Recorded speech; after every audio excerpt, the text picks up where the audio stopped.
forever to start. Yeah. All right. So there, I've stopped the transcript so we can do this now. Okay, guys, imagine being in charge of the finance team, having to sort this out. First of all, we can't balance the budget, which means we spend more money than we make. Imagine being in the team faced with this. What are the kinds of processes that you go through in terms of the 2025 budget? I mean, 2% VAT would destroy an already poor country. So that's an issue. And then this idea that we have a bloated government, we have corruption, which is running out of hand. I don't know if anyone saw the Transnet. There were 2 contracts allocated in the billions of rand, tens of billions of rands, to companies who don't qualify for it. And we remember Transnet is the same company that ordered the trains from China that were too high for our rail system. I joked, because I had some people who worked for them, that they should let the tires down. They really thought that I thought you could let the tires on trains down. So again, guys, so we have all of this. Imagine being the team in charge of this, and you are the Minister of Finance. What do you say to those people? Imagine being part of this budget team. Is there an answer here? You know, in the ideal world, fired. Maveshan, I sadly agree with you. How did we get to this point? How did we get to a point that the only way we can balance the budget because of corruption and a bloated government is to fire people? Go for it, Maveshan. So I've been listening to a lot of the debates that have been happening in terms of the Minister of Finance, and there was a few other ministers that were in cabinet that were having a discussion, and they were trying to tackle the issue of the municipalities and how they deteriorated to such an extent, and the reference point was Cape Town's municipality. So there was a lot of corruption in the sense that monies were paid out to companies that don't exist, and who was accountable. They were trying to find out, they were trying to get accountability to, like, who is responsible and who brought these people in, who vetted them, how did they get there, what level of BEE. So in the sense of that, if you audit every sector in terms of the municipality starting there, that would give you an outline of productivity, loss rates, and reasons to why the loss rates were there. The reasons don't matter that much, because at the end of the day, if you are in charge of a department and it is not successful, it's the head that goes first. Yeah, and that's important in terms of the team. I'm in Pietermaritzburg, guys. We have a bankrupt municipality, and we gave 27 million rand without authority to Royal AM, the soccer team that now is under investigation from SARS. I mean, what do you say to your team? This one here, guys, the Burberry one.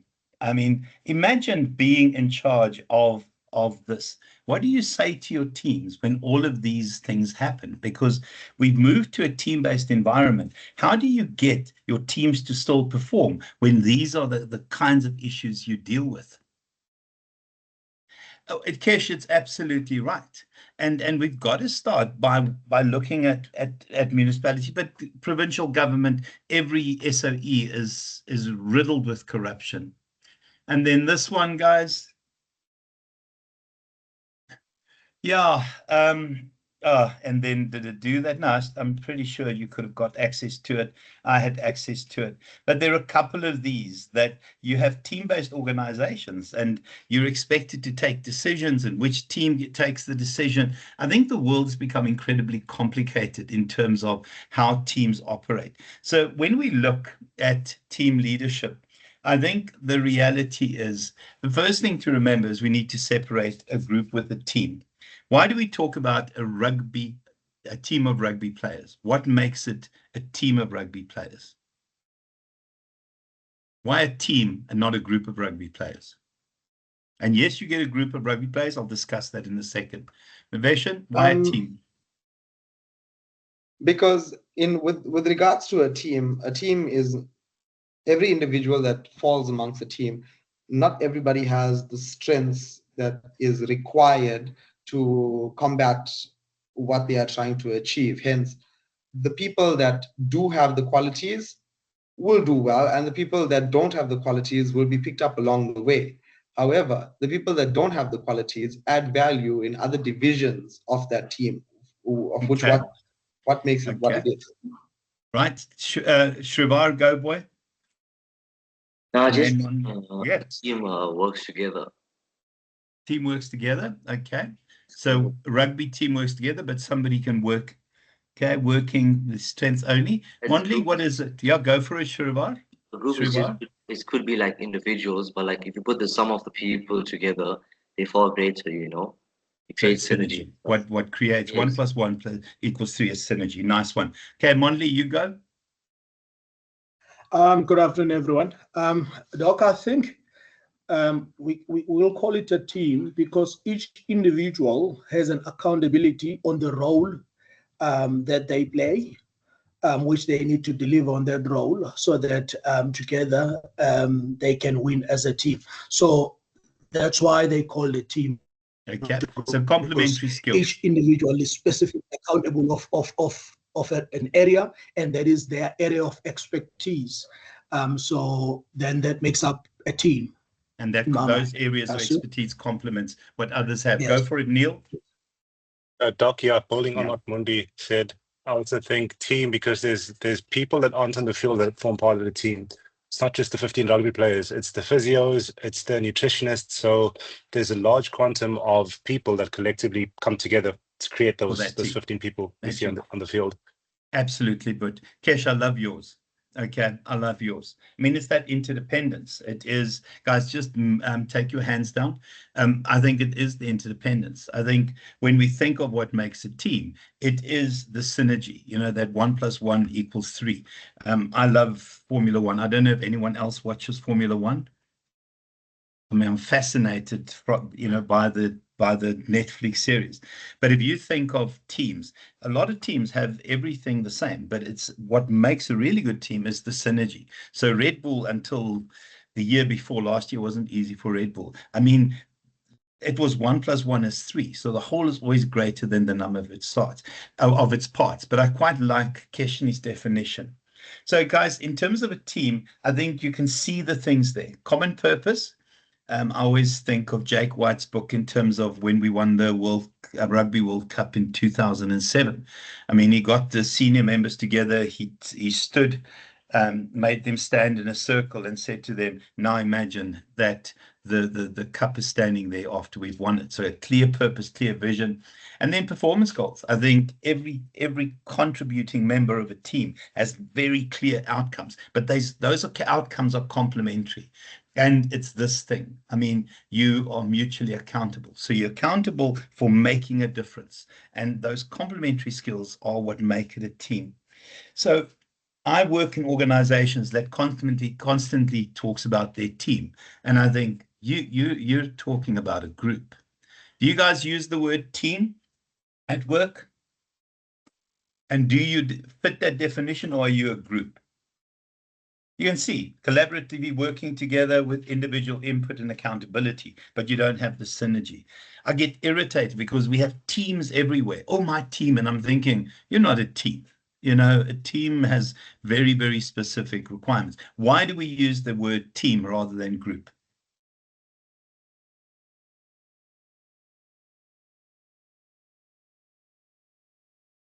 Why do we default to team?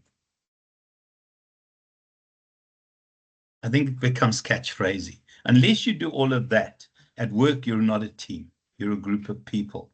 Rugby, we'll have a group coming together in the near future in a Bokke conditioning camp. So it's a group. I mean, they're not building synergy yet. They're individuals that are there for a specific reason. So in terms of the different teams, guys, departmental teams, what team are you a member of? What departmental team are you guys a member of? Just type in here. Who is part of a finance team? Who is part of, just write what you are, marketing team? Marketing, cool, Neil. Any finance people? Yeah, I thought we might have 1 or 2 finance people. Supply chain, very cool. Honestly, Kesh, I agree with you. It is a misused term. Logistics, alternative income, interesting one. Stadium management, very cool, Mavesh. Marketing, finance. So these are based around departments. It has to do with your functional area. And because of that functional area, people tend to have common qualifications. So if you're in supply chain, I would imagine that you have a supply chain qualification of finance and so forth. Okay. Finance as well, Edward. Okay. Guys, and then production, service, and leadership teams. These are unique. They often teams that come together for a specific service to be delivered. So, for example, I think of IT in our place. You know, we raise a ticket and your service team comes there to provide internal services. We get production teams that get together for a specific purpose.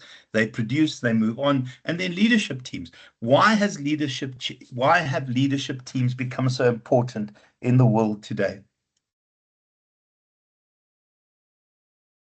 Why is it important to have a leadership team rather than an individual leader?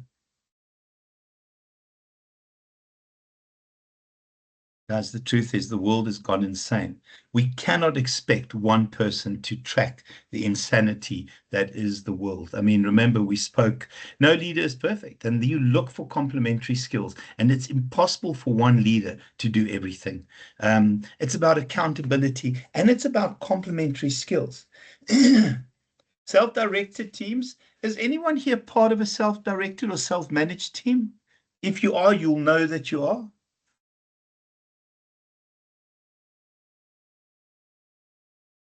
A self-managed or self-directed team is a very not so modern concept, but is starting to. Absolutely nice answer, Junaid. A self-directed or a self-managed team is a team of individuals. A previous CEO of Harley-Davidson described it as a team that has damn near infinite powers. And we see it. Oh gosh, yeah, sorry, I'm going to draw again. I've just realized I know you guys are waiting anticipation for me to draw. So here, pleasure your eyes in terms of my wonderful skills. But a self-management team works a bit like this. So a traditional organization has those layers and levels and things like that. Modern organizations have 3 layers or 3 tiers. What is it?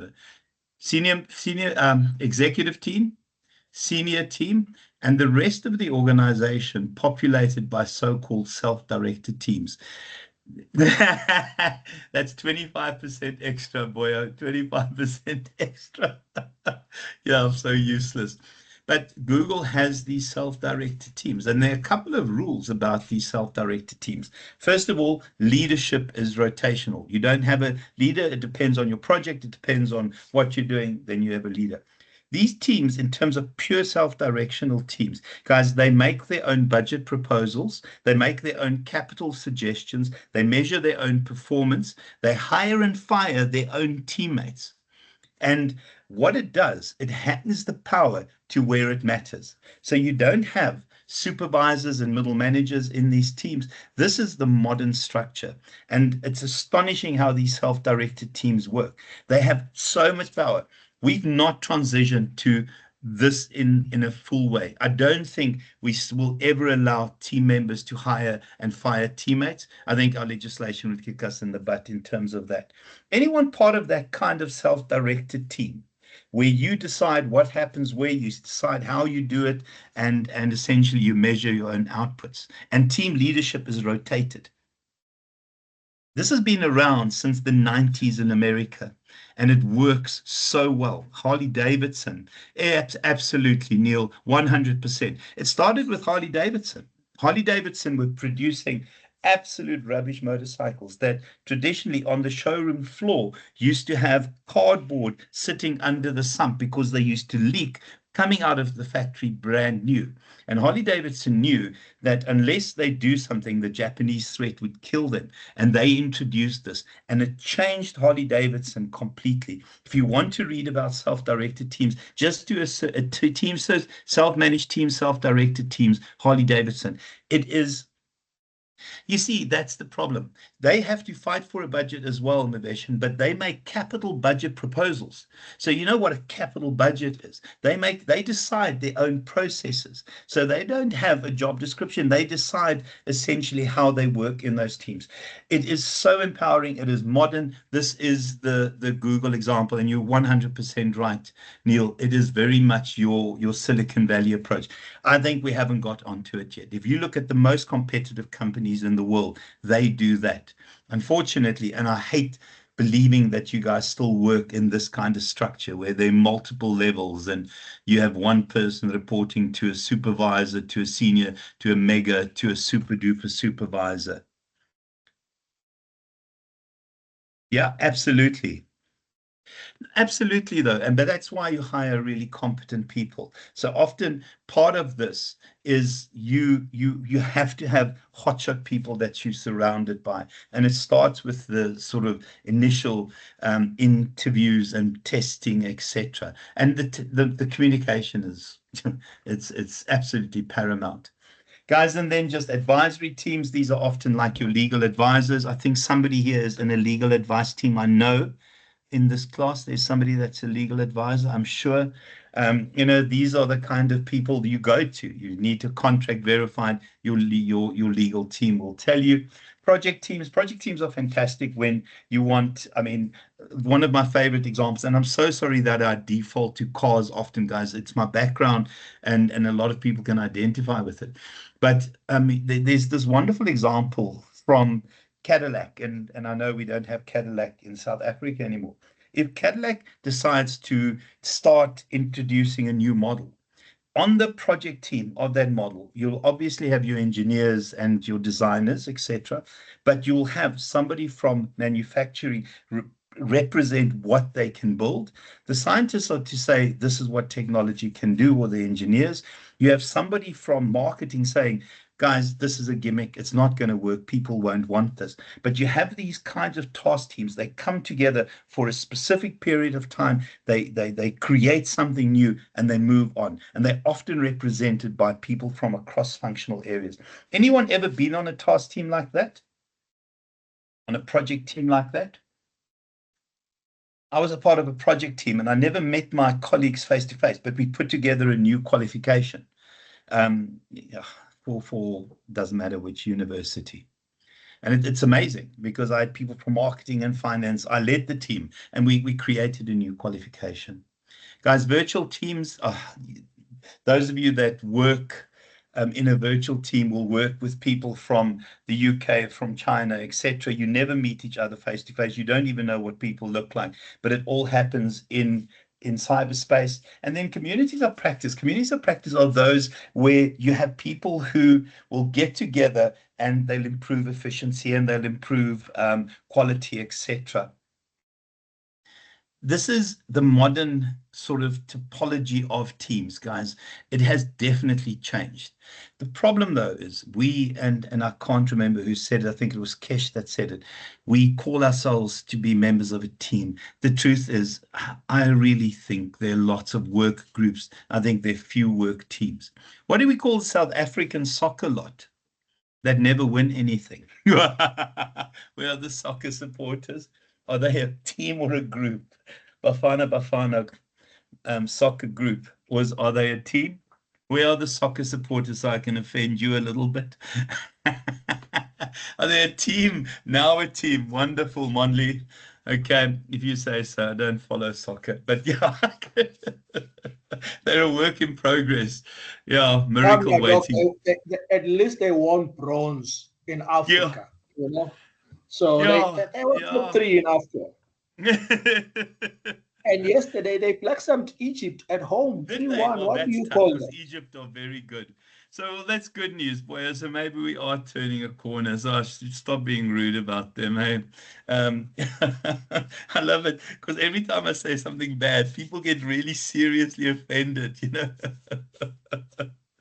Oh, yeah, no, absolute, Junaid, 100%. Okay, guys. Yeah, the chokers. I hate that. Sorry, guys. Why we've had the rise of teams? I think organizations have realized that slow-moving, tall organizations essentially are just too slow in terms of keeping up with quick changes in the environment. And when you, I mean, there are some insane instances in my municipality, and I'm sure it's changed now. In the olden days, there were 18 reporting levels between the municipal manager and the lowest worker. Now you think of 18 reporting levels. So you the worker reports to a supervisor, the supervisor reports to, I don't know, a super supervisor, a senior, I don't know what the titles are. 18 reporting levels if you're a worker. The problem with this is if this worker has a great improvement suggestion, by the time you get to a place where that can be implemented and approved, broken telephones has happened, you would have missed out on an opportunity. So this here, I mean, and this is where Google is so fantastic. Remember, Google has their 20% rule, and I've spoken about it, and the 20% rule works incredibly well in terms of these self-directed teams. But here, yeah, true, Nadia, absolutely, absolutely. Yeah. So the truth is that these self-directed teams, and I can't even remember what I was saying, increased competition. There's this wonderful term in strategic management called first mover advantage. And I know that last year your lecturers in Strat would have told you this. First mover advantage can only happen if you reduce the time between an idea and that idea appearing as a product somewhere. Because if you have the first mover advantage, people are always catching up. First mover advantage always going to be Google, for example. We use Bing to Google information, okay? The second one is the increased complexity. And if I've shared this, I apologize. This is one of the most insane examples of how complex the world has become. Sorry, now it's an opportunity for you to admire my art. And there are lots of examples, but I like this one. Did I share the one about, no, I haven't. I'm sure I haven't. Okay. So, yeah, holy nonsense. Okay, now that's gone, and I'm trying to draw with my mouse today. Haven't even activated the pen. But in 2010, a volcano exploded in Iceland. Okay, that's the volcano. Absolutely marvel in this ability here, guys. That volcano caused an ash cloud to settle over Europe. Okay. Because there was an ash cloud over Europe, airplanes in UK, etc., couldn't take off. Okay, because airplanes in the UK couldn't take off, fruit and flower packers, that's not the best, Cape Town and Table Mountain, were being retrenched. Now imagine how complex that is. Oh dear Lord, help me, I can't draw. But think of telling that person who is unsophisticated that the reason you're losing your job is because a mountain exploded, I don't know, 10,000 miles away. The links and the interconnects in the environment are so obscure. Cyril Ramaphosa signs a bill that says, land compensation without whatever without compensation. I can't even remember what it was called. Donald Trump. Yeah, no, I've climbed Lion's Head. It definitely is exactly like that. Donald Trump essentially cancels AGOA. There's no way in an insane world that wouldn't happen. Ramaphosa signs land extradition without compensation. I don't know whatever it was called. Trump stops AGOA. Who could predict that? Go for it, Neil. Who could predict that? Land expropriation without compensation. Thanks so much, but yeah. I mean, how do you connect that to AGOA being stopped? And I think you guys know what AGOA is, and you can look up what AGOA is. And then just faster pace of work. I have been doing this for 27 years, and every year, despite new technology, I work twice as hard as the year before. Who feels like that on a daily basis? No idea.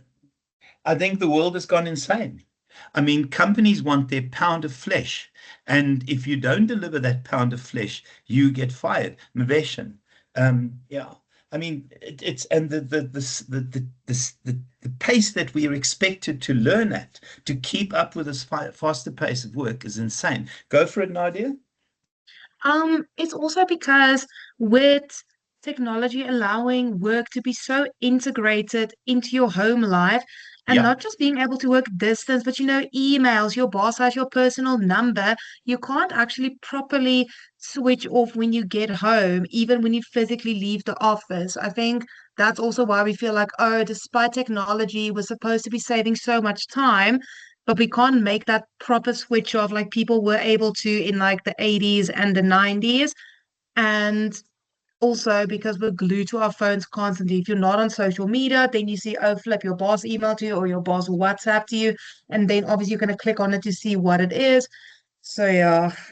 but you're right. It's invasive. People don't disconnect anymore. I don't know if you guys, on Saturday, I couldn't sleep. And at 3 o'clock in the morning, I'm sitting in my office working, which is insane, guys. I mean, let's be honest, that's insane. But that's because there's so much pressure. If you had to rate your stress out of 10 this year versus last year, what would last year be versus this year? Just put the numbers in that order. Last year's stress versus this year's stress out of 10. Revision. You guys can type it in as well.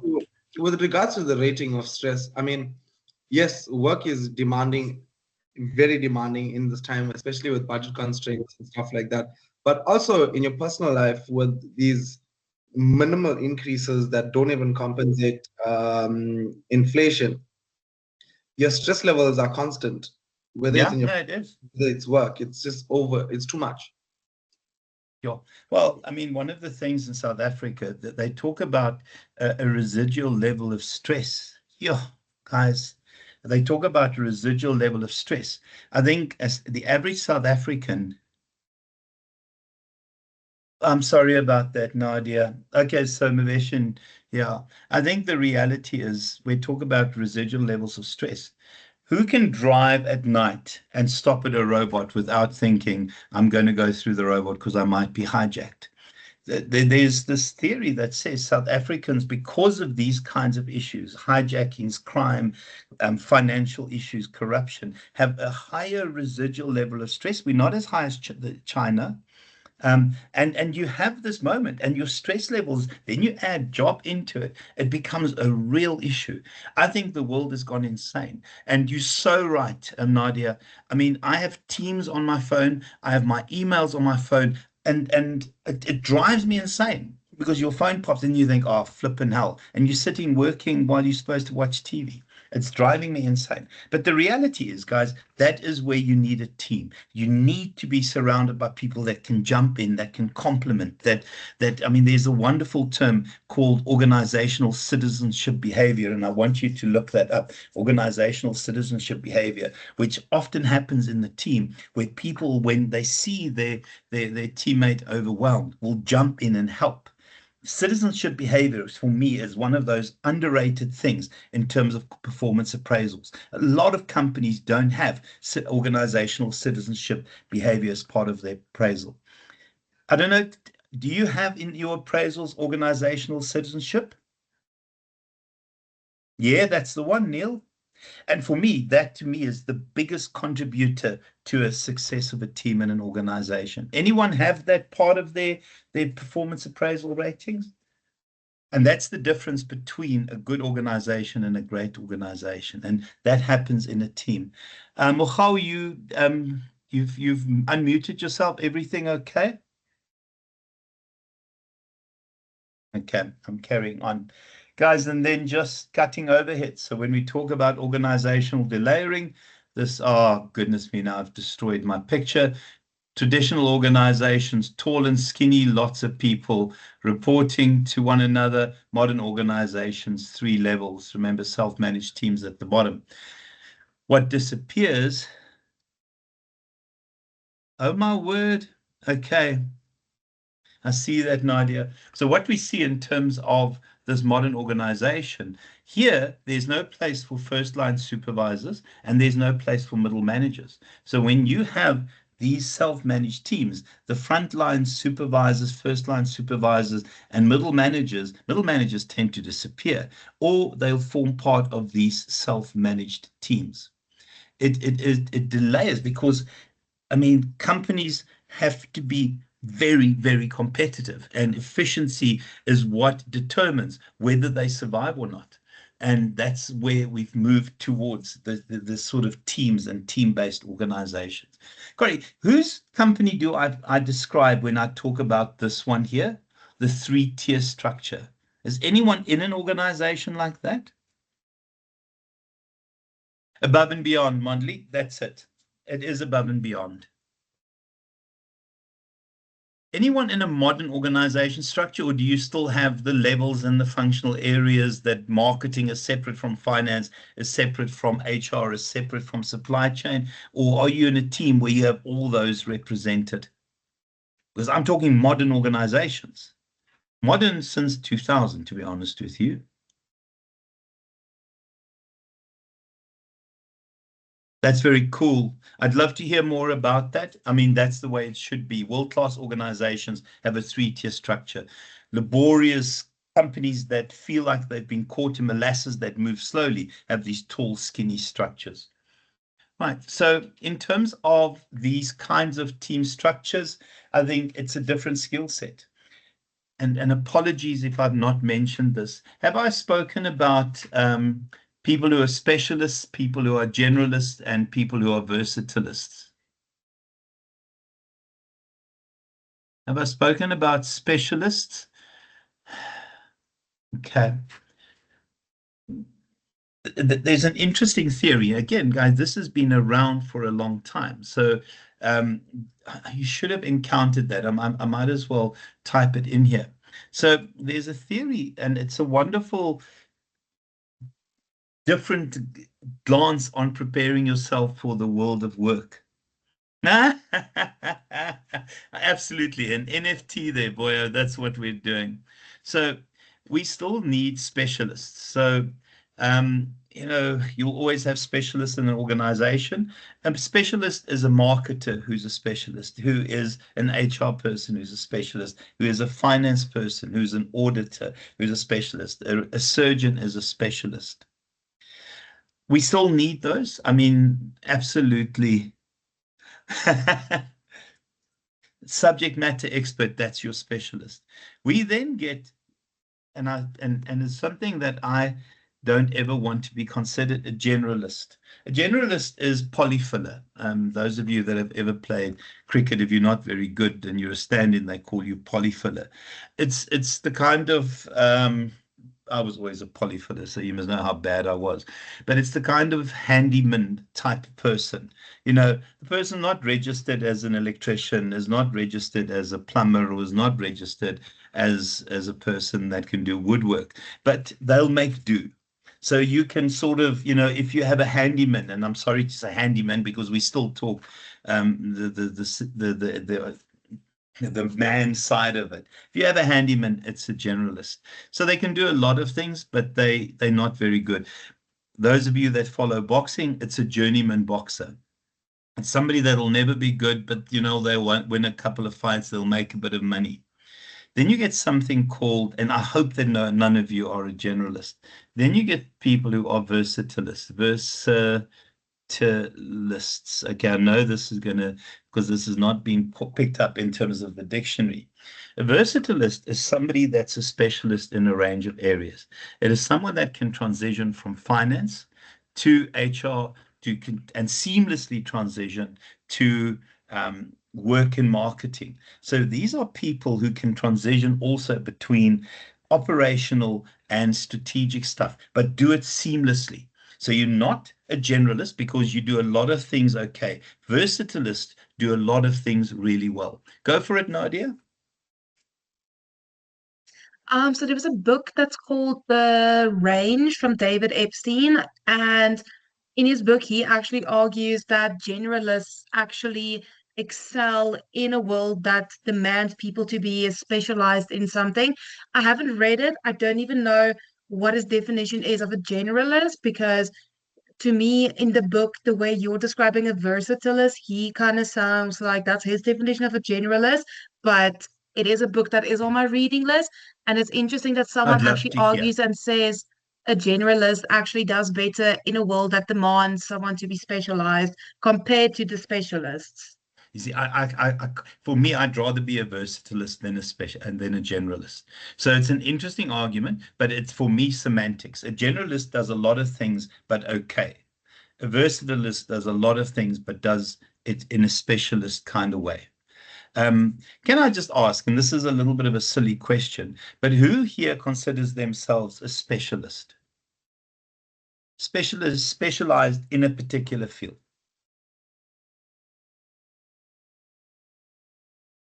Okay, who considers themselves a generalist? Can do a lot of things, just okay. Junaid, generalist, okay.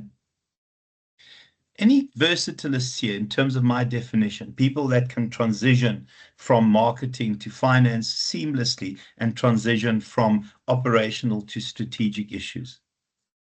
Nice, Neil. Because the only way you do that is about constantly learning. It's about always learning.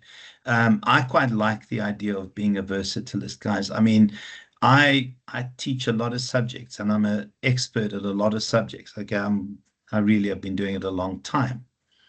Yeah, that's fine, Junaid. I mean, absolutely fine. Please look up the term versatilist. Nadia, I think your guy is describing a versatilist. Generalists are generally ish. If we think of rugby, for me, a proper versatilist is someone like Cheslin Colby. I mean, he throws into the line out, he plays scrum off. What is there that this kid can't do? I mean, he's an absolute genius, in my opinion. He, to me, is the best rugby player in the world. For me, he is that versatilist. He's not going to jump in the lineup, but I can tell you now, if they pick him up and they throw him in there, he'll take a ball in the lineout as well. Okay, sorry about rugby. Those of you that don't follow rugby, you're going to fail the subject. Okay, so the first one, what we need in this modern world are versatilists. People that can be as good as finance as they are as marketing. Well, that's the problem, Kesh, and it can only happen in a team-based environment. If you work in a traditional organization, being a versatilist is the worst thing you can be because you won't be recognized for it. You'll be recognized as a specialist. And I hope I'm making sense in terms of what I'm saying, guys. The second one are different patterns of leadership. What I like about team-based organizations is that the leadership role is actually something that moves between people, depending on the team, depending on the moment, depending on the project, depending on what speciality is required. Google has team leaders that rotates, but that leadership role is often somebody who is a specialist in a specific area and could take a better guide. I quite like that. I don't like that your leadership role is your leadership is your leadership. I think you should have rotational leadership within your self-directed team. I can understand it as senior management and an executive level. Guys, and then just also you look at different monitoring systems. The key thing about a modern organization is that you monitor your own quality, you control your own work output. Yeah, absolutely. We don't even talk 5 years here. We talk it on a project basis in these teams, effective teams. Okay, it rotates on a project basis. In terms of monitoring, it's self-monitoring, control, it's self-control. I always think of the old style. Well, that's pretty impressive, Miveshan, because that means they're a pretty modern company. World-class company, I'd rather use that term. But we also see in terms of these rotational leadership styles and things like that, it allows the person who is really good at a particular field to take a lead when needed.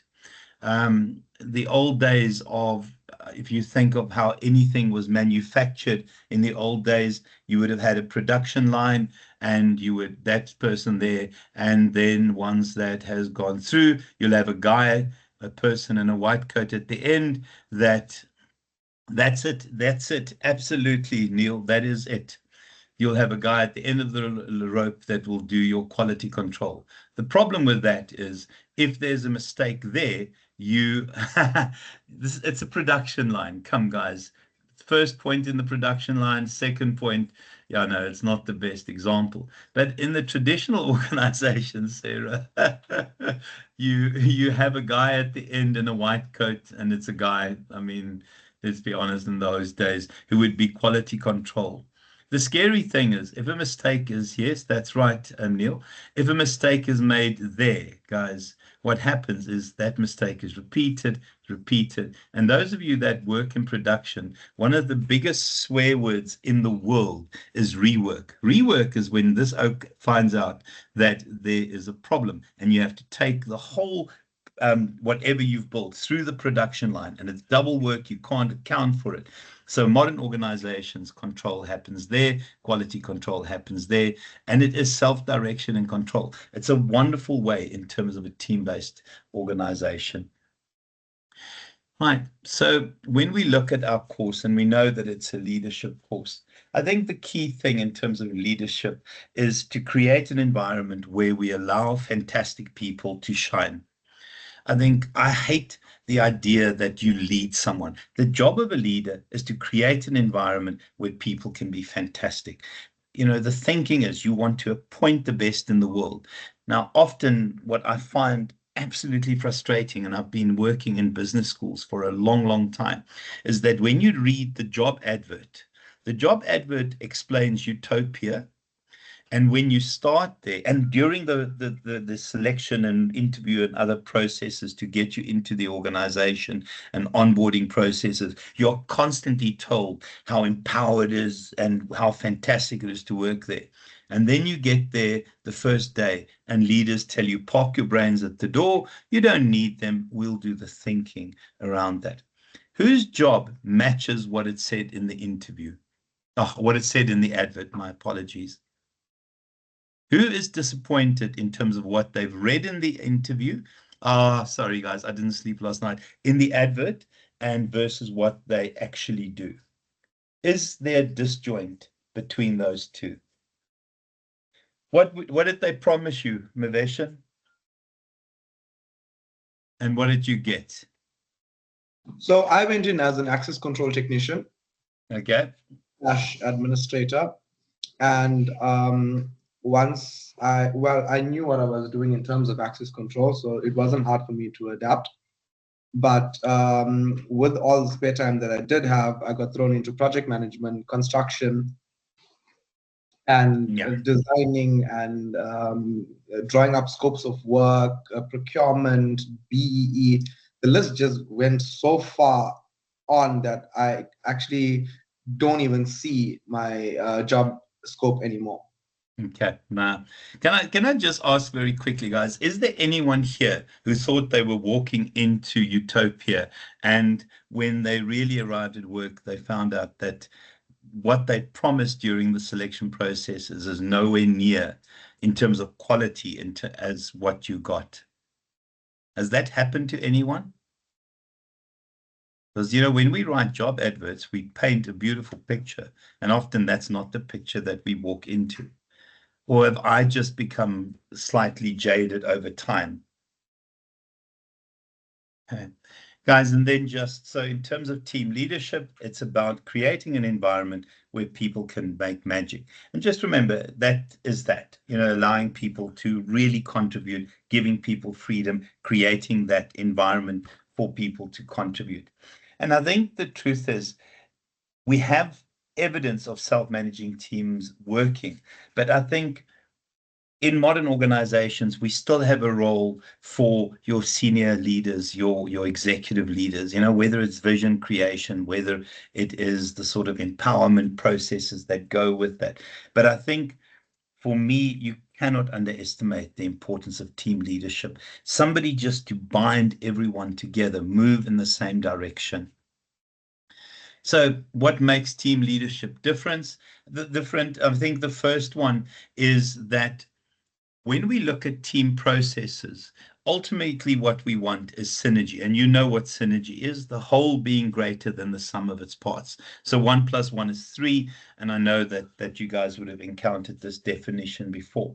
But what happens in a team is you have these individuals with these complementary skills, but somehow you've got to make magic to actually make them work.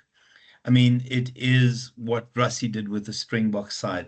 It is what Red Bull did until the year before with their team. You know, they have the same technologies, they have the same everything, but for some people, it's just 1 + 1 is 3. Guys, the second one there is to make sure that we do it within a context where the world has gone insane. So part of team leadership is making sure that people constantly learn, that they constantly challenge themselves, that they constantly set goals that align with keeping the organization aligned. Guys, and then I think the truth is, in terms of the team goals and team activities, it really is this idea that together we can make something fantastic. Individually, we will never be as good as we are in a team. Now, again, a lot of people work in organizations where this seems so far-fetched that, you know, you'd rather work on your own because you can't trust your team members. You'd rather work on your own because you're surrounded by useless people. And sorry for the word useless. Who works in an organization as part of a team that is hotshot? Works in an organizational team that is hotshot. Come on, not one person. I've got 3 pages of attendees, and not one of you works in a team where everyone is hotshot. Guys, surely you're not surrounded by silly billies and idiots. Hotshot is you're surrounded by superstars. Come on, guys, you're surrounded by superstars. You make a big difference as a team. Really quality members in a team making a massive difference, and people that you're proud to be part of. Nice Kira, nice Sichaba, nice Neil. You know, people that you can look up to. My oldest son, and I always talk about him, he said he used to, oh, wonderful, Sarah. He used to know that whenever he walked into a meeting and whenever he walked into some sort of team meeting, he would always know that he's the brightest in the group. He says now in this modern in his organization, he knows that he's not the brightest in the group. And to me, that's fantastic. When you're surrounded by people that impress you, when you're surrounded by people that are just so impressive that you can learn from them. And a lot of people don't get that.